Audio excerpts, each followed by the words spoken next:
நீங்க பரம்பொருள் ஃபவுண்டேஷனை வந்து மூடிட்டீங்க, ஃபைன். ஆனா எதற்காக அந்த சேனலை வந்து டெலீட் பண்ணணும்? அந்த சேனல் இருந்திருக்கலாமே, அதோடைய ரீசன் என்ன அப்படின்ற கேள்வி பரவலாலும் எழுப்பப்பட்டிருக்கு. மேல இருந்து எனக்கு வந்த உத்தரவு. ஸோ அந்த உத்தரவு மேலன்னா நீங்க வேற எதுவும் நினைச்சுக்க போறீங்க. இறைவனிடமிருந்து வந்த உத்தரவு. அதை வேற தெளிவா பேச வேண்டியதா இருக்கு. எந்த ஊருக்கு போனாலும் வர நீங்க அரசியலோட வேற கனெக்ட் பண்றீங்க. நான் என்னை பார்த்து கொள்வதற்கு தயார் நிலையில் இருக்கிறேன். ஸோ யாரும் பணம் அனுப்ப வேண்டிய அவசியம் கிடையாது. இருந்தாலும் அந்த விருப்பப்பட்டு அனுப்பக்கூடிய அந்த நபர்களுக்கு உங்களுக்கு நான் எந்த விதத்துல நான் நன்றி சொல்றதுன்னே தெரியல. இதற்கப்புறம் நீங்கள் அனுப்ப வேண்டிய அவசியம் இல்லை. மேல இருந்து வரக்கூடிய அருட்தகவல்களை எனது சுய ஆராய்ச்சியில ஈடுபடுத்தி அதுல இருந்து ஒரு நல்ல முடிவு எடுப்பேன். நான் என்னோட சுய சிந்தனையிலிருந்து முடிவெடுக்கக்கூடிய தன்மையை விட்டு பல வருஷம் ஆச்சு. சரணாகதி நிலையில தான் இருக்கு. நம்ம தமிழ் மக்கள், நம்ம இந்திய மக்கள், உலக மக்களின் எதிர்காலத்தை நோக்கி ஒரு கர்ம யோகியாக யாருக்கிட்டையும் டொனேஷன் வாங்காம நான் போற வழியில என்னெல்லாம் தர்மம் செஞ்சுட்டு போக முடியுமோ அப்படி தர்மம் செஞ்சுட்டு போறேன். முக்கியமா நீங்க பெங்களூர் போனது வந்து ஒரு சின்னதா ஒரு பேசும் பொருளா மாறி இருக்கு. அங்க போனதுக்கு பின்னாடி ஏதோ ஒரு விஷயம் இருக்கிற மாதிரி. என்னங்க எங்க போனாலும் இதே கேள்வியா கேக்குறீங்க.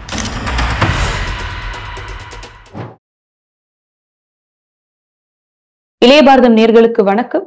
இன்று நம்மோடு இணைந்திருக்கும் சிறப்பு விருந்தினர் ஆன்மீக சொற்பொழிவாளர் திரு மகாவிஷ்ணு அவர்கள். வணக்கம் சார். குருவே சரணம். வணக்கம். எப்படி இருக்கீங்க? நல்லா இருக்கேன். நீங்க எப்படி இருக்கீங்க? நலம் அறிய ஆவல். நீங்க அந்த சேனலை வந்து க்ளோஸ் பண்ணப்போ நம்ம அதை பத்தி பேசியிருந்தோம். பட் ஸ்டில் இதுல ஒரு கேள்வி பலருக்கும் எழுந்திருக்கு. நீங்க பரம்பொருள் ஃபவுண்டேஷனை வந்து மூடிட்டீங்க, ஃபைன். ஆனா எதற்காக அந்த சேனலை வந்து டெலீட் பண்ணணும்? அந்த சேனல் இருந்திருக்கலாமே, அதோடைய ரீசன் என்ன அப்படின்ற கேள்வி பரவலாலும் எழுப்பப்பட்டிருக்கு. உங்களுக்கு ஒரு டீப்பஸ்ட் அண்டர்ஸ்டாண்டிங் ஒரு நாள் வரும். அன்னைக்கு வரும்போது நீங்களும் இளைய பாரதம்க்கு இப்படி உட்காந்து ஆங்கரிங் பண்ண மாட்டீங்க. ஐ பெட் யூ.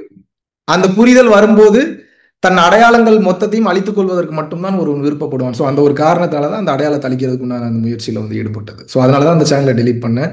ரெண்டாவது வந்து பார்த்தீங்கன்னா இன்னொரு மெயினான காரணம், அன்னைக்கே நான் சொன்ன மாதிரி ரொம்ப மறைபொருள் ரகசியங்கள் நிறைய தகுதி இல்லாதவர்களுக்கு போகும்போது அது இந்த பூமியில வந்து ஒரு சமநிலை மாற்றத்தை வந்து ஏற்படுத்தாது. அது வந்து தேவையில்லாத பிரச்சனைகளை கொண்டு வரும்ன்ற காரணத்தினால தான் டெலீட் பண்ண. வேற ஒரு ரீசனும். இப்போ யூடியூப் சேனல் மட்டுமே மட்டும்தான் டெலிட் பண்ணியிருக்கீங்க. ஆனா வேற உங்களுடைய சோஷியல் மீடியா ஹேண்டில்ஸ் இருக்கு. ஸோ அது மூலமா மக்களுக்கு அது தெரியதானே வரும். இப்போ நான் யூடியூப் சேனல்ல வந்து பாத்தீங்கன்னா ஹவர் கணக்குல எல்லாம் வீடியோஸ் இருக்கும். நிறைய ரகசியங்கள் வந்து அதுல வந்து அந்த மாதிரி வந்து நான் போட்டிருக்கேன். ஸோ அது கம்பல்சரி டெலீட் பண்ணி தான் ஆகணும். ஏன்னா தகுதி இல்லாதவர்களுக்கு அது போகும்போது பல பிரச்சனைகள் வந்து சமூகத்துல வந்து ஏற்படுத்தும். ஸோ உண்மையாகவே அதோட வேல்யூ தெரிஞ்சவங்க, என்னோட ஃபாலோவர்ஸ் ஒரு 4.5 லட்சம் ஃபாலோவர்ஸ் இருந்தாங்கன்னா அதுல முக்கியமானவங்களுக்கு வேல்யூ தெரிஞ்சவங்க டவுன்லோட் பண்ணி வச்சிருப்பாங்க. ஸோ அதுவே போதுமானது. இன்ஸ்டாகிராம்லயோ ட்விட்டர் ஹேண்டிலோ இந்த எக்ஸ் தளமோ இதெல்லாம் ஒரு பெரிய பிரச்சனை இல்லை. அது ஒரு ஷார்ட்ஸ் மாதிரி தானே. அதுவே நான் மறைபொருள் ரகசியங்களா தான் சொல்லி வச்சிருப்பேன். ஸோ அதை பார்த்து தெரிஞ்சா ஒன்றும் பிரச்சனை கிடையாது. இப்போ நீங்க மட்டும் இல்லாம பலரும் இந்த விஷயத்த வந்து சொல்லியிருப்பாங்க இல்லையா? இப்போ சத்குருவா இருக்கட்டும், ஸ்ரீ அவரா இருக்கட்டும், பலரும் வந்து இதை பத்தி அவங்களுடைய பெர்செப்ஷன்ல இருந்து அதை சொல்லியிருப்பாங்க அப்படின்ற விஷயம் இருக்கு. ஸோ நீங்க மட்டுமே அதை டெலிட் பண்ணா அது மக்களை போய் சேராது அப்படின்றது கிடையாது இல்லையா? வேற ஒரு பெர்செப்ஷன்ல ஒவ்வொரு குருகளும் எப்படி மாதிரி வச்சிருக்காங்களோ அதை போய் மக்கள் அடையலாம் இல்லையா? அது போலதான் மறைபொருள் ரகசியங்களை 2200 வீடியோக்கு மேல நான் நிறைய பேசியிருக்கேன். அது முன்னாடி நான் டெலிட் பண்றதுக்கு முன்னாடி வரைக்கும் ஆன்லைன்ல தான் இருந்தது. டவுன்லோட் பண்ணி வச்சிருக்கிறவங்க தாராளமாக டவுன்லோட் பண்ணி வச்சிருப்பாங்க. ஸோ ஒருத்தவங்களோட ஸ்டைல நம்ம அப்படியே காப்பி பண்ணணுன்ற அவசியம் இல்லைன்னு நான் கருதுறேன். அவங்க இருக்கிறத போட்ட வரைக்கும் எல்லாரும் பார்த்துக்கிட்டோம் அப்படின்னு வந்து விருப்பப்படுறாங்க. என்னுடைய ஆழ்மனது என்ன சொல்லுது, என்னோட உள்மனது என்ன சொல்லுது அப்படின்னா, இவங்களுக்கு ரொம்ப அதிகமான ரகசியங்களை நீ வந்து சொல்லி கொடுத்து விட்டாய், அதனால இப்போதைக்கு சேனலை டெலீட் பண்ணு அப்படின்றது வந்து மேல இருந்து எனக்கு வந்த உத்தரவு. ஸோ அந்த உத்தரவு மேலன்னா நீங்க வேற எதுவும் நினைச்சுக்க போறீங்க. இறைவனிடமிருந்து வந்த உத்தரவு. அதை வேற தெளிவா பேச வேண்டியதா இருக்கு. எந்த ஊருக்கு போனாலும் வர நீங்க அரசியலோட வேற கனெக்ட் பண்றீங்க. ஸோ அதனால இறைவனின் உத்தரவின் காரணத்தினால டெலீட் பண்ணியிருக்கேன். வேற ஒரு ரீசனுமே கிடையாது. நீங்க பரம்பொருள் ஃபவுண்டேஷன் வச்சிருந்தப்போ அது மூலமாக பலருக்கும் வந்து அன்னதானம் அப்படின்ற ஒரு விஷயத்த வந்து பண்ணிட்டு இருந்தீங்க. இப்பவும் வந்து அது நடக்குதா ஃபவுண்டேஷன் க்ளோஸ் பண்ணதுக்கு அப்புறம்? அன்னதானம்ன்றது அது என்னோட டியூட்டிங்க. மக்கள் கிட்ட பணம் வாங்கி தான் பண்ணணும் அப்படின்றதெல்லாம் கிடையாது. ஸோ அன்னதான பணிகள் இடைவிடாமல் இன்று வரைக்கும் சென்று கொண்டுதான் இருக்கிறது. ஃபவுண்டேஷன் டோட்டலா இந்த பழைய செட்டில்மெண்ட்ஸ் எல்லாம் கொஞ்சம் இருக்குன்னு நான் சொன்னேன். அதெல்லாம் முடிச்சதுக்கு அப்புறம் கம்ப்ளீட்டாவே வந்து ஷட் டவுன் பண்ணிடுவோம். ஸோ அதுக்கப்புறம் நான் பர்சனலா கொடுக்கக்கூடிய அன்னதானத்தை நான் கொடுத்துட்டு தான் இருக்க போறேன். இதுல எந்தவித தடையுமே இல்லையே. ஸோ நீங்க மக்களை வந்து போய் சந்திக்கல, அவங்க கிட்ட இருந்து டொனேஷன் அந்த மாதிரி வரல, கிளாஸஸோ எதன் மூலமாவோ உங்களுக்கு டொனேஷன் அப்படின்றது இல்லாதப்போ உங்களுடைய சைட்ல நீங்க வந்து எப்படி அதை கேதர் பண்ணுவீங்க? அதாவது ஆன்லைன் கிளாஸஸ் எல்லாம் எடுப்பேன் அப்படின்னு சொல்லியிருக்கேன் உங்களுக்கு முன்னாடியே. டொனேஷன்ஸ் வேற, ஃபீஸ் வேற, ரெண்டுமே வேற. நான் ஒரு சர்வீஸ் கொடுக்குறேன். இந்த சர்வீஸ்க்கு உண்டான ஒரு வருமானத்தை நான் பெற்றுக்கிறேன் அப்படின்னா அதுக்கு பேர் வந்து ஃபீஸ். அந்த ஃபீஸ்க்கு வந்து ஜிஎஸ்டி கட்டுறோம், அதுக்கு இன்கம் டேக்ஸ் கட்டுறோம். ஸோ அந்த வருமானத்தை வைத்து தாராளமாக வந்து எதிர்காலத்தை என்னால் வந்து நிச்சயமாக பார்த்து கொள்ள முடியும். நீங்க இதுக்கப்புறமா பல இடங்கள்ல வந்து பயணம் பண்றத நம்ம பார்த்திருக்கோம். கோயம்புத்தூர் இந்த மாரி பல இடங்களுக்கு போறீங்க. முக்கியமா நீங்க பெங்களூர் போனது வந்து ஒரு சின்னதா ஒரு பேசும் பொருளா மாறியிருக்கு. அங்க போனதுக்கு பின்னாடி ஏதோ ஒரு விஷயம் இருக்கிற மாதிரி. என்னங்க எங்க போனாலும் இதே கேள்வியா கேக்குறீங்க. உண்மையாவே பெங்களூர்ன்றது ஒரு நல்ல சிட்டி, நல்ல சில்லஸ்ட் சிட்டி. தமிழ்நாட்டிலே இருக்கிறதுக்கு பதிலா கொஞ்சம் அந்த பக்கம் இருக்கக்கூடிய மலைப்பிரதேசங்கள் எப்படி இருக்குன்றக்கா பாக்குறக்கா போயிருந்தேன். அது மட்டும் இல்ல அங்க கடப்பை சச்சிதானந்த யோகீஸ்வரர்னு சொல்லிட்டு எனக்கு ரொம்ப மனதிற்கு நெருக்கமான ஒரு மகான் அவரு. ஸோ அடிக்கடி அங்க நான் போயிட்டு வர்றது வழக்கம். ஸோ அந்த வகையில அவரையும் பார்த்து ஒரு தரிசனம் பண்ணிட்டு வரணும்னு ஒரு ஆசை. ஸோ அதனாலதான் பெங்களூர் போயிட்டு அப்படியே தமிழ்நாடு மீண்டும் வந்திருக்கேன். அன்னைக்கு நான் உங்ககிட்ட கேட்டிருந்தேன். நீங்க இந்த ஃபவுண்டேஷன்லாம் க்ளோஸ் பண்ணிட்டு அரசியலுக்கு போறீங்களா? அப்படின்ற மாதிரி. ஆனா அது ஒரு பக்கம் இருக்க, அரசியலுக்கு போணும் அப்படின்ற உங்களுக்கு ஒரு இன்னர் கால் இல்லன்னா உங்களுக்கு ஒரு ஆசை வந்து இருக்குதா? அரசியல் தேவை அப்படின்னு. சத்தியமா கிடையாதுங்க. ஏங்க இப்ப உங்களுக்கும் எனக்கும் இப்ப ஏகப்பட்ட விஷயங்கள் தெரியும். உள்ளார்ந்தும் வெளி சார்ந்தோம். இருந்தாலும் எல்லாத்தையும் வெளிப்படையா இங்க பேச முடியுதா? சேனல்ல பேச முடியாது. அப்ப இது அரசியல் இல்லையான்னு கேக்குறேன் நானு. ம்ஹ்ம். உங்களுக்கு தெரியும் அதை தெரிஞ்சதை தெரியாத மாதிரி காட்டுறதே ஒரு அரசியல் தானங்க. தெரியாத தெரிஞ்ச மாதிரி காட்டுறது ஒரு அரசியல் தானங்க. குடும்பத்துல ஒரு பிரச்சனை வருது, அப்பா அம்மா அரசியல் பண்றாங்க, குழந்தைங்க அரசியல் பண்றாங்க. அரசியல்ன்றது இங்க இல்லாத இடம் எங்க இருக்கு? இல்ல ஒரு கட்சி ஆரம்பித்தோ, இல்ல கட்சியில போய் சேர்ந்தோ அந்த மாரி ஒரு அந்த அரசியல்வாதி. மாதிரிலாம் ஒரு ஐடியாவும் இல்லை. எனக்கு அதுல இன்ட்ரெஸ்டும் சுத்தமா வந்து கிடையாது. அப்படியே சித்தன் போக்கு சிவன் போக்குன்னு பயணம் பண்ணிட்டு போயிட்டு இருக்கேன். வாய்ப்பு இருக்கும்போது ஏதாவது சான்சஸ் இருந்ததுன்னா மக்களை நேரடியா சந்திக்கும் போது சத் சங்கங்களோ அதெல்லாம் எந்தவித அறிவிப்பும் இன்றி ஆன் த ஸ்பாட் போற வழியில அங்க என்ன தேவைப்படுதோ, அந்த உயிர்களுக்கு என்ன தேவைப்படுதோ அந்த மாதிரியான விஷயங்களை முன்னெடுத்து போலான்னு சொல்லிட்டு என்னோட மைண்ட் செட் இருக்கு. எங்கெங்க இருந்து உயிர் ஏதேது வேண்டினும் அங்கங்க இருந்து அருள் அருட்பெருஞ்சோதிங்கிறார் வள்ளலார். எந்த உயிர் எங்க இருந்து என்ன கேட்குதோ அந்த உயிருக்கு அங்க இருந்து அப்படியே அருள் செய்யுங்கிறார். நமக்கு அருள் செய்யற அளவுக்கு தகுதி இருக்கான்றது தெரியல. முடிஞ்ச அளவுக்கு ஞான உபதேசங்களை நேர்ல சந்திக்கக்கூடிய மனிதர்களுக்கு, என் மனதிற்கு மிகவும் நெருக்கமானவர்களுக்கு, என்னை உண்மையாக மதிப்பவர்களுக்கு, நான் எடுத்து என்ன மதிக்கலன்னா கூட பரவாயில்ல, அது ரெண்டாவது, நான் எடுக்கக்கூடிய பாடங்களை மதித்து நடப்பவர்களுக்கு நிச்சயமாக உண்மையாக இருப்பேன். அவர்களுக்கு உண்டான உபதேசம் பர்சனலாவோ நேரடியாகவோ வீட்டுக்கே போய் கூட சொல்லித்தரதுக்கு நிச்சயமாக நிறைய வாய்ப்புகள் என்பது உண்டு. இப்போ திரைப்படங்கள், திரைத்துறையில இருக்கவங்கள பார்த்தோம் அப்படின்னா, அவங்களுடைய ரசிகர்கள்ட்ட பலரும் வந்து இந்த மாரியான விஷயங்கள் பண்ணாதுங்க அப்படின்னு சொன்னாலும், அவங்க மேல இருக்க ஒரு அன்பிலேயே ஏதோ ஒரு விஷயத்துல ஒரு விஷயத்த வந்து பண்ணுவாங்க. அதே மாதிரியே நீங்க வந்து ஃபவுண்டேஷன வந்து மூடிட்டீங்க. பிளஸ் வந்து இனிமேல் டொனேஷன் வாங்க மாட்டீங்க அப்படின்ற விஷயத்த சொன்னீங்க. அதையும் தாண்டி உங்களுக்கு ஏதாவது விதத்துல டொனேஷன்ஸ் வருதா? அத நீங்க அக்செப்ட் பண்ணிக்கிறீங்க? இல்ல இது டொனேஷன்ஸ் அப்படின்னு வந்து நான் எடுத்துக்கல. ஏன்னா ட்ரஸ்ட் அக்கௌண்ட்டுக்கு வாங்கினா தான் டொனேஷன். நீங்க கரண்ட் அக்கௌண்ட்லயே பர்சனல் அக்கௌண்ட்லயே வாங்கினா அது கிஃப்ட் அமௌண்ட்டாக கன்சிடர் பண்ணப்படும். அப்படி இல்லாட்டினா எஜுகேஷன் ஃபீஸோ நம்ம என்ன ஒரு சர்வீஸ் கொடுக்குறோமோ அந்த சர்வீஸ்க்கு உண்டான ஃபீஸாக தான் வந்து கன்சிடர் பண்ணப்படும்.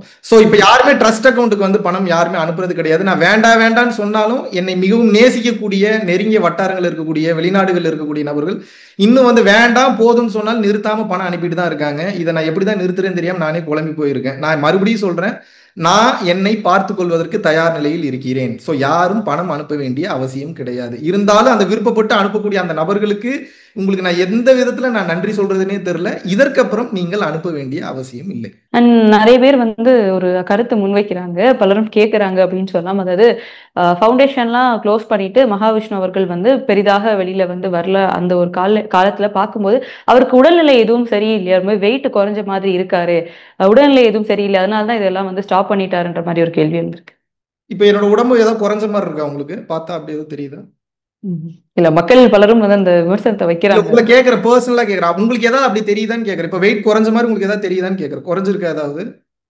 பெரிதாக தெரியல எனக்கு அப்படி. ஆனா லைட்டா குறைஞ்சிருக்கு இல்லையா? லைட்டா ஃபீல். கொஞ்சம் இன்டென்ஸான மெடிடேஷன்லாம் இப்போ ஸ்டார்ட் பண்ண ஆரம்பிச்சிருக்கேன். ஸோ அதில் வந்து பார்த்தீங்கன்னா ஆட்டோமேட்டிக்காகவே உடல் எடை என்பது குறைந்து கொண்டே தான் வரும். காரணம் என்னன்னா, ஊனை உருக்கி உள்ளொலி பெருக்கிங்கிறார் மாணிக்க வாசகர். ஊன் உருக உருக அந்த உள்ளொலி வந்து பெருகும். அதுக்காக ரொம்பவும் உருக்கிடக்கூடாது, அதை கரெக்டாக மெயின்டைன் பண்ணணும். இது ஒரு நல்ல ஒரு யோகிக் பாடி தாங்க. கட்டுமஸ்தான உடலமைப்பு இல்லைனாலும் ஃபிளெக்சிபிளான உடலமைப்பு என்பது மனிதனுக்கு யோக வாழ்க்கையில மிகவும் அவசியமான ஒன்று. நீங்க மருத்துவமனையில அனுமதிக்கப்பட்டீங்க, அந்த மாதிரியான விஷயங்களும் பேசப்படுது. வாண்டடாவே நான் வந்து எப்பயுமே ஒரு ஃபுல் பாடி செக்அப் வந்து நான் எடுத்துப்பேன். எனக்கு எப்பயுமே வந்து என்னோட பாடி என்ன கண்டிஷன்ல இருக்குன்றது உள்முகமாகவும் தெரிஞ்சுப்பேன், வெளிமுகமாகவும் தெரிஞ்சுப்பேன். அதனால இவ்வளவு நாள் எடுத்த கிளாஸஸ்க்கு, இவ்வளவு நாள் எடுத்த விஷயங்களுக்கு என் பாடி எப்படி இருக்குன்றக்க செக் பண்ணிக்கிறக்க ஒரு ஃபுல் பாடி செக்அப்காக போயிருந்தேன். ஒரு பிரச்சனையும் இல்லை, ரொம்ப ஹெல்த்தியா இருக்குன்னாங்க. நல்லா சாப்பிட்டு தூங்குங்க, அது மட்டும் தான் உங்களுக்கு ஒரே மருந்துட்டாங்க. இதுக்கப்புறம் என்ன இருக்கு? இன்னும் ஒரு விஷயம், யோகிகள் அப்படின்னாலே மோஸ்ட்லி திருமணம் பண்ணிக்க மாட்டாங்க. திருமணம் பண்ணாத ஒரு துறவு வாழ்க்கையை வந்து அடைவாங்க. இல்ல அவங்க கிட்ட யாரு வந்தாலும் நிறைய பேர் அவங்கள பிரெயின் வாஷ் பண்ணுவாங்க அப்படின்ற மாதிரி பல குற்றச்சாட்டுகள் ரீதியில வந்து அது வந்திருக்கு. இவங்களும் கல்யாணம் பண்ண மாட்டாங்க, மத்தவங்களையும் கல்யாணம் பண்ண விட மாட்டாங்க அப்படின்ற மாதிரி. சோ உங்களுக்கு கல்யாணம் பண்ணணும் அப்படின்ற மாதிரி ஏதாவது ஒரு ஐடியாஸ் இருக்கு? உங்களுக்கு யார் சொன்னா நான் கல்யாணம் பண்ணல? நான் இறைவனை கல்யாணம் பண்ணி பல வருஷம் ஆச்சு. உங்களுக்கு இன்னும் தெரியலன்னு நினைக்கிறேன். என் காதலி என் மனைவியான இறைவன் இருக்கிறார் இல்லையா, இறைவன் எப்படி வேணாலும் வச்சுங்க, அவருக்கு ரொம்ப உண்மையா இருக்கேன். கல்யாணம் நடந்துருச்சு எனக்கு, திருக்கல்யாணம். ஃபவுண்டேஷன் வந்து க்ளோஸ் பண்ணதுக்கு அப்புறமா நான் ரீசெண்டா பார்த்தேன். ஒரு 3 நாட்களுக்கு முன்னாடி நீங்க வடபழனி போனதா இருக்கட்டும், இந்த மாரி பல கோவில்களுக்கு வந்து நீங்க போயிருக்கீங்க அப்படின்றது. ஸோ முருகர் அப்படின்ற அந்த ஒரு கடவுள் கூட வந்து உங்களுக்கு அப்படி ஒரு நெருங்கிய ஒரு பந்தம் உங்க மன ரீதியாக இருக்கா? அண்ட் கடவுள் கூட அந்த பேசுற எனக்கு இதோ அந்த முருகப்பெருமான் மாதிரியா? ரொம்ப பிடித்தவர். முருகப்பெருமான் என் மனதிற்கு ரொம்ப நெருக்கமானவர். ஏழைகளின் கடவுள் முருகப்பெருமான், கூப்பிட்ட குரலுக்கு ஓடோடி வருவார். சிவன் மேலயும் பக்தி உண்டு, முருகன் மேல அளவு கடந்த பக்தி உண்டு. அண்ட் சமீப காலமா நீங்க இந்த மாதிரி வெளியில போகும்போது, ஏன்னா மக்களுக்கு இப்போ உங்கள வந்து இந்த மாதிரி அப்ரோச் பண்ண முடியல. லைக் யூடியூப்ல ஏதோ ஒண்ணு பார்க்க முடியல அப்படின்னு இருக்கவங்க வந்து வெளியிடங்கள்ல உங்கள பார்ப்பாங்க இல்லையா? ஸோ அந்த மக்கள் வந்து உங்கள வந்து சந்திக்கிறாங்களா? இல்ல நீங்க சமீபத்துல மக்கள ஏதாவது சந்திச்சீங்களா? யாரையுமே சந்திக்கல. நிம்மதியா ரெஸ்ட் எடுத்துட்டு இருக்கேன். கிளியர். இப்ப நீங்க கோவிலுக்கெல்லாம் போகும்போது மக்கள் உங்கள வந்து அப்ரோச் பண்ணி அப்போல்லாம் வராங்க, பேசுவாங்க, நான் சிரிச்சுக்கிட்டே போட்டோ எடுத்துப்பேன். அவங்களும் எதுவும் கேட்கறது இல்ல, நானும் எதுவும் அவங்களும் ஒரு ஸ்மைல், நானும் ஒரு ஸ்மைல். இப்போ உங்களுடைய இஷ்ட தெய்வம் அப்படின்றது, ஏன்னா நீங்க வந்து உங்களுக்குன்ட்டு பல குருக்கள் வச்சிருக்கீங்க. அதே மாதிரி நீங்க சொன்னீங்க இப்போ சிவன், முருகர் அப்படின்றது உங்களுக்கு பிடிக்கும் அப்படின்றது. ஸோ உங்களுடைய குரு இல்லைன்னா இஷ்ட தெய்வம் அப்படின்ட்டு யாராவது இருக்கா? எனக்கு மிகவும் மனதிற்கு நெருக்கமான கடவுள் ஆல்ரெடி நான் சொன்ன மாதிரி முருகப்பெருமான், அப்புறம் சிவபெருமான். அதுபோக எனது குரு வந்து காஞ்சி விஸ்வநாத சுவாமிகள். அப்புறம் வேளச்சேரியில வந்து பாத்தீங்கன்னா இன்னொருத்தர் சமாதியா இருக்கிறார், ஸ்ரீமத் சிதம்பரம் பெரிய சுவாமிகள்னு சொல்லிட்டு. ஸோ இந்த மாதிரி சூட்சம ரீதியா, ஸ்தூல ரீதியா பல குருமார்கள் இருக்காங்க, இருந்துட்டு இருக்காங்க, வழி நடத்திட்டு இருக்காங்க. இப்போ நீங்க ஒரு முடிவெடுத்தீங்க, மக்கள் இடையில போனீங்க, மக்களுக்கு பல விஷயத்த சொல்லிக் கொடுத்தீங்க. நீங்க உணர்ந்தத மக்களுக்கு தெரிய வேணும் அப்படின்ற விஷயத்த. ஸோ இப்ப நீங்க அத இனிமே நான் பண்ண மாட்டேன் அப்படின்ற ஒரு விஷயம் சொல்லியிருக்கீங்க. அதே மாதிரி எல்லா குருக்களும் இந்த மாதிரி ஒரு முடிவை எடுத்தாங்க அப்படின்னா, அது சரியாக இருக்கும்னு நினைக்கிறீங்களா? அப்படி ஒரு முடிவு இது வரைக்கும் யாரும் எடுக்கல. அப்படி ஒரு முடிவு எடுக்கிற மாதிரி சூழ்நிலை வந்ததுன்னா மறுபடியும் உங்களுக்கு இன்டர்வியூ கொடுக்குறேன். இல்ல, ஒரு டீச்சர் அப்படின்றது வந்து இப்போ ஒரு ஸ்கூல்ல குழந்தைங்களுக்கு சொல்லிக் கொடுக்கணும் அப்படின்ற ஒரு பாட இத வந்து ஆசிரியர்கள் நிப்பாட்டிட்டாங்க என்னோட அப்படின்னா நேரம் கஷ்டத்துக்கு முடிந்ததுன்னு போறோம். நினைக்கிறேன். நான் சொல்லிக் கொடுக்க வந்த நேரம் முடிந்ததுன்னு நினைக்கிறேன். சோ இதுக்கப்புறம் இறைவன் என்ன எதிர்காலத்துல எனக்கு சமிக்ஞை கொடுக்க போறாருன்றது எனக்கும் தெரியல. நானும் உங்களை மாதிரி ஆர்வமா வெயிட் பண்ணிட்டு இருக்கேன். நானும் தகவலுக்கு தாங்க வெயிட் பண்ணிட்டு இருக்கேன். நான் எதையுமே என்னோட சுய சிந்தனையில இருந்து நான் முடிவெடுத்து நான் பண்றதே இல்லை. நல்லா புரிஞ்சுக்கோங்க. மேல இருந்து வரக்கூடிய அருட்தகவல்களை எனது சுய ஆராய்ச்சியில ஈடுபடுத்தி அதுல இருந்து ஒரு நல்ல முடிவு எடுப்பேன். நான் என்னோட சுய சிந்தனையில இருந்து முடிவெடுக்கக்கூடிய தன்மையை விட்டு பல வருஷம் ஆச்சு. சரணாகதி நிலையில தான் இருக்கேன். இப்போ பொதுவாகவே நம்ம ஒரு விஷயம் திங்க் பண்ணும்போது, ஒருவேளை நமக்கு அது நடக்கும், இல்லன்னா இது எப்படி எடுக்கணும்னு ஒரு பிரமையாக நமக்கு தோணும் இல்லையா? சோ உங்களுக்கு அது அப்படித்தான் தோணும் அப்படின்னு எடுத்துக்க முடியாது. உங்களுக்கு கடவுள் தான் அது சொல்லிக் குடுக்குறாரு. அந்த காலிங் தான் நினைக்கிறீங்க. இன்ட்யூஷன் வேற, மைண்ட்ன்றது வேற. We should listen to the intuition. உள்ளுணர்வுக்கு இம்பார்ட்டன்ஸ் கொடுக்கணும், மனம் பேசுவதற்கு இம்பார்ட்டன்ஸ் கொடுக்கக்கூடாது. இன்ட்யூஷனை நீங்க ரீட் பண்ண ஆரம்பிச்சிட்டீங்கன்னா சரியாக மட்டும்தான் உங்களை அழைத்து செல்லும். அதுதான் உள்ளுணர்வு, அதுதான் இறைவனின் நாதம், இறைவனின் ஒளி, இறைவனின் ஓசை என்ற அர்த்தம். இப்போ நீங்க சொல்ற அந்த இன்ட்யூஷன் அப்படின்றது, இப்போ உங்களுக்கு ஒரு புரிதல், வாழ்க்கையில பல விஷயங்கள் இப்போ நீங்களே முன்னாடி பல இடத்துல நம்ம பேசும்போது நீங்க சொல்லியிருக்கீங்க. அதாவது நம்மள அறிஞ்சு என்ன நமக்கு வேணும் அப்படின்ற ஒரு விஷயத்த நம்ம கோ த்ரூ பண்ணணும் அப்படின்ட்டு. சோ உங்களுக்கே அது வந்து தோணுது, இந்த விஷயத்துக்கு எதுக்கு இவ்ளோ சண்டை போடணும், இல்ல எதுக்கு இப்படி பண்ணணும் அப்படின்ட்டு உங்களுக்குள்ளேயே உங்களுக்கு தோன்றதுன்னு எடுத்துக்கலாம் இல்லையா? சண்டை போடுறதுலாம் ஒண்ணுமே இல்லைங்க. எனக்கு பிடிச்சது இவ்வளவு நாள் பேசினேன். இதுக்கப்புறம் அமைதியா உட்கார்ந்து உள்ளுணர்வு, உள்ளுக்குள்ள இருக்கக்கூடிய ஆன்ம நிலையை அதிகப்படுத்திக்கணும்னு நினைக்கிறேன். அதனால அதை நோக்கி ஆழமாக சென்று கொண்டிருக்கிறேன். மக்கள் மீது வெறுப்புணர்வோ, கோவமோ அதெல்லாம் எதுவுமே கிடையாது. ஆல்ரெடி நிறைய சொல்லி கொடுத்தாச்சு. அதை பிராக்டிஸ் பண்ணாவே போதுங்க. பரம்பொருள் யோகம் ஒண்ணு இப்ப நீங்க பண்ணீங்கன்னாவே உங்களுக்கு வேணுங்கிற எல்லாத்தையும் அதுவே கொடுத்துரும். வாசி யோகத்தையும் வெளிப்படையா வெளியிட்டுட்டேன். இதுக்கு மேல நான் என்னதான் பண்றது? சோ மக்கள் வந்து இதுக்கப்புறம் மகாவிஷ்ணுவை புடிச்சிட்டு இருக்கணும்னு நினைக்காம, மகாவிஷ்ணு என்ன சொல்லி கொடுத்தாரோ அதை புடிச்சிட்டு இருந்தாங்க அப்படின்னா நிச்சயமாக அவர்களுக்குள் இருக்கக்கூடிய ஆன்ம சக்தி தானாகவே வெளிப்படும் என்பது எனது தாழ்மையான கருத்து. நீங்க திடீர்னு வந்து இப்போ பல விஷயங்கள் நடக்கும்போது, ஒருவேளை இது நடக்கலாம் அப்படின்ற ஒரு இது எல்லாருக்கும் தோணும். ஆனா உங்களுடைய அந்த ஸ்டாப் இல்ல ஷட் டவுன் அப்படின்றது திடீர்னு நடந்த ஒரு விஷயம். அன்எக்ஸ்பெக்டட்லி அப்படின்னு சொல்லலாம். சோ இப்படி நீங்க பண்ணியிருக்கீங்க அப்படின்னா, பலரும் வந்து ஏதோ ஒரு பிரச்சனை இருக்கு மகாவிஷ்ணு அவர்களுக்கு. ஏதோ ஒரு இஷ்யூ. அதனால மட்டும் தான் நீங்க இத ஸ்டாப் பண்ணீங்க அப்படின்னு பேசப்படுது. உண்மையில ஏதாவது இஷ்யூ இருக்கா? ஏங்க நான் என்ன கேட்கிறேன், எல்லா இடத்துலயும் எனக்கு வந்து நேரடியாகவும் மறைமுகமாகவும் சப்போர்ட் பண்றதுக்கு நிறைய மனிதர்கள் இருக்காங்க. நான் கேட்டாலும் சப்போர்ட் பண்றாங்க, கேட்காமயே சப்போர்ட் பண்ணவங்களாம் நிறைய இருக்காங்க. அதுபோக என் மனதிற்கு நெருக்கமான அண்ணன் இருக்காங்க, எனக்கு மனதிற்கு நெருக்கமான என் குடும்பம் இருக்கு. இத்தனை பேரை தாண்டி என்னை யார் வந்து என்ன பண்ணிட முடியும் நீங்க சொல்லுங்க? இதையெல்லாம் கடந்த நிலையில என் குருநாதர் காஞ்சி விஸ்வநாத சுவாமி இருக்காரு. அதை கடந்த நிலையில அருட்பெருஞ்சோதி ஆண்டவர் இருக்கிறாரு. இத்தனை கடந்து எனக்கு ஏதாவது ஆயிடுமா? அப்படி ஆனாலும் அதுல ஏதோ ஒரு அர்த்தம் இருக்குன்னு சொல்லி அதையும் நான் ஏற்றுக்கொள்வேன். புரிகிறதா உங்களுக்கு? இப்போ பல பல குருக்கள் வந்து ஒரு விஷயம் சொல்லுவாங்க. இந்த கடவுளுடைய ரிப்ளிகன்ட் தான் நானு. அதாவது இப்போ ஒரு சிவன் என்ன யோசிக்கிறார் என்ன மாதிரி அதனுடைய உள் இதுதான் நான் அப்படின்றதோ இல்ல ஏதோ ஒரு கடவுளை வந்து ரிப்ளிகன்ட் பண்ணுவாங்க சிமிலாரிட்டிஸ் மாதிரி. சோ நீங்க வந்து சொன்னீங்க சிவன் முருகர் அப்படின்றது. ஆனா அதிகமாக என்னுடைய பார்வையில் நான் பார்த்திருக்கிறது வந்து முருகர் கோவில்கள் வந்து வெளிநாட்டுக்கு நீங்க சென்றாலும் சரி இங்கேயும் சரி அதிகமாக முருகர் கிட்ட அந்த ஒரு கான்டாக்ட் தான் உங்ககிட்ட பார்க்க முடியுது அப்படின்றப்போ உங்களுக்கு வந்து அந்த முருகர் நீங்க அப்படின்ற மாதிரி ஏதாவது ஒரு சம்பந்தம் இருக்குன்னு நினைக்கிறீங்க? நான் மட்டும் முருகர் இல்லைங்க. எதை நீ நினைக்கிறாயோ அதாகவே ஆகிறாய், அவ்வளவுதான். நான் முருகன் முருகன் நினைச்சிட்டு இருந்தேன்னா முருகன் ஆயிடுவேன், அவ்வளவுதான், சிம்பிள். தைப்பூசத்துல தெளிவா பேசியிருந்தேன் நான் லாஸ்ட் டைம். முருகர் என்பது ஒரு நபர் அல்ல, ஒரு ஆப்ஜெக்ட் அல்ல, அது ஒரு தத்துவம். முருக தத்துவத்தை ஏற்றுக்கொண்டு முருகருடைய டிசிப்ளின் நீங்க ஃபாலோ பண்ணும்போது நீங்களே முருகர் ஆயிருவீங்க, அவ்வளவுதாங்க. ஜெண்டரை கடந்த நிலைங்க இறைத்தன்மைன்றது. உங்களுக்கு ஃபவுண்டேஷன் ஒர்க் இல்லை கிளாஸஸ் இந்த மாதிரி இருந்தப்போ உங்களுடைய வாழ்க்கையுடைய ஒரு டெய்லி ரொட்டீன் அப்படின்றது வந்து ஒரு தரமாக இருந்திருக்கும். இப்போ வந்து அது எல்லாம் இல்லை அப்படின்ற அந்த ஒரு பிஸி லைஃப்ல இருந்து கொஞ்சம் கட் டவுன் ஆயிருப்பீங்க இல்லையா? ஸோ இப்போ காலையில இருந்து இரவு தூங்கும் நேரம் வரை வந்து உங்களுடைய ரொட்டீன்ஸ் வந்து எந்த மாதிரி இருக்கு? மகாவிஷ்ணு இப்போ என்ன பண்றாரு காலையில இருந்து டே இன் மை லைஃப் அப்படின்ற மாதிரி? நான் வீட்லயே இருக்கிறேன்னு முதல்ல நினைக்க வேணாம், அது ஒரு தவறான கருத்து. நிறைய மீட்டிங்ஸ் இருக்கு, நிறைய ஒர்க் இருக்கு. என்னோட எதிர்காலத்தை நோக்கி, என்னோட எதிர்காலம் என்னோட பர்சனல் எதிர்காலம் இல்லை, நம்ம தமிழ் மக்கள், நம்ம இந்திய மக்கள், உலக மக்களின் எதிர்காலத்தை நோக்கி ஒரு கர்ம யோகியாக யாருக்கிட்டையும் டொனேஷன் வாங்காம நான் போற வழியில என்னெல்லாம் தர்மம் செஞ்சுட்டு போக முடியுமோ அப்படி தர்மம் செஞ்சுட்டு போறேன். பேச்சுல தர்மம் செய்யலாம், அன்புல தர்மம் செய்யலாம், அரவணைப்புல தர்மம் செய்யலாம், ஒரு நல்ல வழியை காமிச்சு கொடுக்கறதுல தர்மம் செய்யலாம், ஒரு நல்ல ரூட்டை சொல்லி கொடுக்கறதுல தர்மம் செய்யலாம், எப்படிலாம் வாழக்கூடாதுன்னு சொல்லி என் வாழ்க்கையவே காமிச்சு கூட ஒரு தர்மம் செய்யலாம். தர்மம் செய்வதற்கு ஏகப்பட்ட வழிகள் இருக்கு. பொருளாக பணமாக கொடுத்தால் அதற்கு பெயர் தானம். எப்படி வாழ வேண்டும் என்று ஒரு மனிதன் வாழ்ந்து காட்டினான் என்றால் அதற்கு பெயர் தர்மம். சோ தர்மம் என்றால் வாழ்ந்து காட்டுதல் என்று பொருள். இப்போ டாக்டர்ஸ் எல்லாமே நார்மலா சொல்றது வந்து ஒரு நாளுக்கு வந்து 7 மணி நேரம் 8 மணி நேரம் தூங்குங்க அப்படின்வாங்க. இல்ல அட்லீஸ்ட் முடியாதவங்க 6 மணி நேரமாவது தூங்குங்க அப்படின்ட்டு. ஆனா குருக்கள் அதிகமாக சொல்ற விஷயம் நீங்க சாப்பிடுற சாப்பாடுல இருந்தா உங்களுடைய தூக்கம் வந்து அதை வந்து ஒப்பிடும். ஸோ நீங்க நல்ல சாப்பாடு சாப்பிட்டீங்கன்னா இல்ல கரெக்டான ஒரு ஃபுட் ரொட்டீன்ல போறீங்கன்னா இந்த அளவு தூக்கத்துக்கான தேவையே கிடையாது அப்படின்றது சொல்றது கேள்விப்பட்டிருப்போம். ஸோ உங்களை பொறுத்த வரைக்கும் ஒரு மனிதனுக்கு இந்த 7-8 மணி நேரம் தூக்கம் தேவை, அதுல நிறைய டைம் லாஸ் பண்றீங்க அப்படின்றது.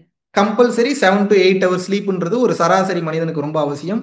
யோக வாழ்க்கை வாழ்பவர்கள், யோகிகளுக்கு வந்து பாத்தீங்கன்னா ஆட்டோமேட்டிக்காவே தூக்கம் என்பது கம்மியாகும், ஆனா எனர்ஜி என்பது குறையாது. பட் என்னதான் இருந்தாலும் கூட யோகிகளும் மினிமம் 6 to 7 hours மினிமம் தூங்குறது ரொம்ப ரொம்ப நல்லது. 8 hours தூங்குனீங்கன்னா சேஃப் ஜோன். இப்போ அதாவது வாழ்க்கையில பல விஷயம் பண்ண இருக்குது, நீங்க தூக்கத்திலே வந்து இவ்வளவு நேரத்தை வந்து கடத்திடுறீங்க அப்படின்ற மாதிரி ஒரு விஷயம் இருக்கு.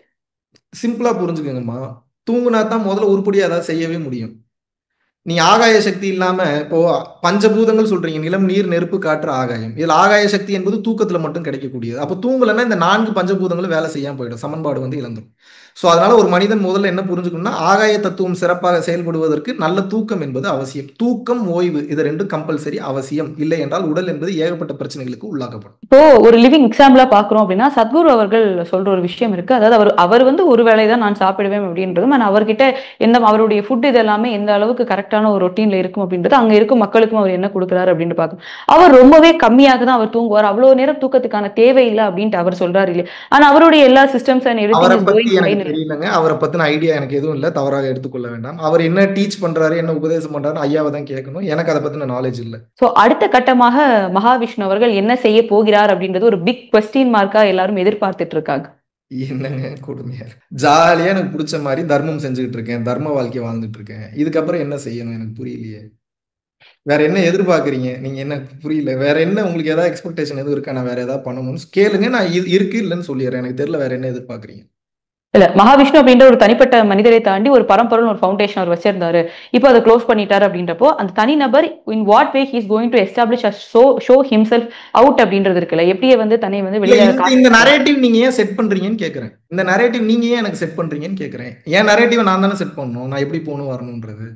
கொஞ்சம் அசர்ந்து இருந்ததுன்னா, கொஞ்சம் அவேர்னஸ் இல்லாம இருந்ததுன்னா நீங்க ஒரு நரேட்டிவை செட் பண்ண வச்சு அதுக்கு பின்னாடியே ஓட வைக்கிறீங்களே, இது நியாயமா? இது தர்மமா? உங்களுக்கு நான் நல்லது தானே பண்ணியிருக்கேன், இனி ஏன் இப்படி பண்றீங்க? ஸோ அதனால நல்லா யோசிச்சு பாருங்க. Don't ever make me to get in to the any kind of agenda. நான் அஜெண்டாவே இல்லாம பயணம் பண்ணணும்னு நினைக்கிறேன். அதாவது நீங்க சொல்றது நான் எப்படியோ நான் அப்படி இருந்துட்டு போறேன், நான் அடுத்து என்ன கட்டம் என்ன பண்ண அப்படின்றத யாரும் பாதர் பண்ண வேணாம் அப்படின்றது. அவ்வளவுதான், சிம்பிள். இதுல என்ன பிரச்சனை இருக்கு? எல்லாரும் அவங்க அவங்களுக்கு பிடிச்ச மாதிரி வாழ்றதுக்கு தானே இந்த வாழ்க்கையை. இவ்வளவு நாள் சொல்லி கொடுத்து வாழணும்னு நினைச்சேன், சொல்லி கொடுத்தாச்சு. இதுக்கப்புறம் கொஞ்சம் தனியா எனக்கு நானே சொல்லி கொடுத்து வாழணும்னு நினைக்கிறேன். இதுவும் நல்லா தானே இருக்கு. எங்களோட இணைந்து பல்வேறு கருத்துக்களை பகிர்ந்தமைக்கு ரொம்ப நன்றி. மிக்க மகிழ்ச்சி. குருவே சரணம். நல்லதே நடக்கும்.